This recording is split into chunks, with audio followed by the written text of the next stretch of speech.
వార్తావాణికి స్వాగతం. ఈ కథనాన్ని మీకు అందిస్తున్నది మణిశర్మ. విశాఖపట్నం సమీపంలో నిర్మించిన భోగాపురం ఎయిర్పోర్ట్ అరుదైన రికార్డు నమోదు చేసుకుంది. 2 రోజుల్లో ట్రయల్ రన్ కు సిద్ధమవుతున్న ఈ ఎయిర్పోర్ట్ గ్రీన్ఫీల్డ్ విభాగంలో దేశంలోనే రెండో ఎయిర్పోర్ట్ గా ఖ్యాతి గడించింది. వాయువేగంతో పూర్తయిన గ్రీన్ఫీల్డ్ ఎయిర్పోర్ట్ గా కూడా భోగాపురం పేరు తెచ్చుకుని ఖ్యాతి గడించిందని ప్రభుత్వ వర్గాలు చెబుతున్నాయి.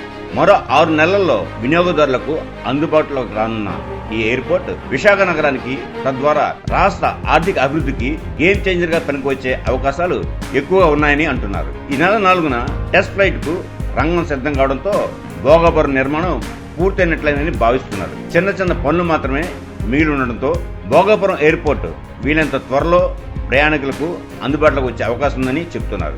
దేశంలో రెండో గ్రీన్ఫీల్డ్ ఎయిర్పోర్ట్ భోగాపురం. దీని ముందు ముంబై మహానగరంలో తొలి గ్రీన్ఫీల్డ్ ఎయిర్పోర్ట్ నిర్మించారు. అయితే ఈ 2 ఎయిర్పోర్ట్లను పోల్చి చూస్తే భోగాపురం విమానాశ్రయం కొత్త చరిత్రను నమోదు చేసినట్లు వ్యాఖ్యానిస్తున్నారు. ఇటీవలే నిర్మాణం పూర్తి చేసుకున్న ముంబై రెండో ఎయిర్పోర్ట్ నిర్మాణ పనులు అనేక అవాంతరాలతో నిర్మాణానికి దాదాపు 20 ఏళ్ల పాటు సాగాయని చెబుతున్నారు. మరో మెట్రో నగరం బెంగళూరులో రెండో ఎయిర్పోర్ట్ నిర్మాణం కోసం 5 ఏళ్ల నుంచి ప్రయత్నాలు చేస్తూనే ఉన్నాయి. కానీ ఇంతవరకు కార్యరూపం తేలేకపోయాయని చెబుతున్నారు. కానీ విశాఖపట్నంలో భోగాపురం ఇంటర్నేషనల్ ఎయిర్పోర్ట్ నిర్మాణం రికార్డు సమయంలో పూర్తయింది. ఇది విశాఖ వాసులకు, ఉత్తరాంధ్ర ప్రజలకు అందుబాటులోకి వచ్చిన రెండో ఎయిర్పోర్ట్ కావడం గమనార్హం. ఈ సక్సెస్ కు ఏపీ సీఎం నారా చంద్రబాబు కారణమని కూటమి నేతలు వ్యాఖ్యానిస్తున్నారు. నిజానికి భోగాపురం ఎయిర్పోర్ట్ 5 ఏళ్ల క్రితమే పూర్తి కావాల్సింది. 2019లోనే ఈ ఎయిర్పోర్ట్ కి శంకుస్థాపన జరిగితే రకరకాల కారణాల వల్ల పనులు ముందుకు సాగలేదు. 2023లో అప్పుడు సీఎం జగన్ మరోసారి ఈ ఎయిర్పోర్ట్ కు శంకుస్థాపన చేశారు.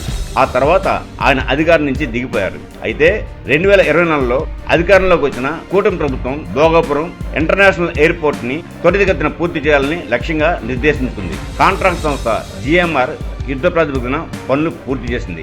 ఈ సంస్థ యాజమాన్యం స్థానికులే కావడం, కేంద్ర విమానయాన మంత్రి కింజారపు రామ్మోహన్ నాయుడు కూడా ఈ ప్రాంతీయుడే కావడంతో రికార్డు సమయంలో కొత్త అంతర్జాతీయ విమానాశ్రయాన్ని పూర్తి చేశారని అంటున్నారు. ఇంతటితో మా ఈ కథనం సమాప్తం. మా ఈ వీడియో మీకు నచ్చినట్టయితే మరిన్ని అప్డేట్స్ కోసం లైక్ చేయండి, షేర్ చేయండి, సబ్స్క్రైబ్ చేయండి.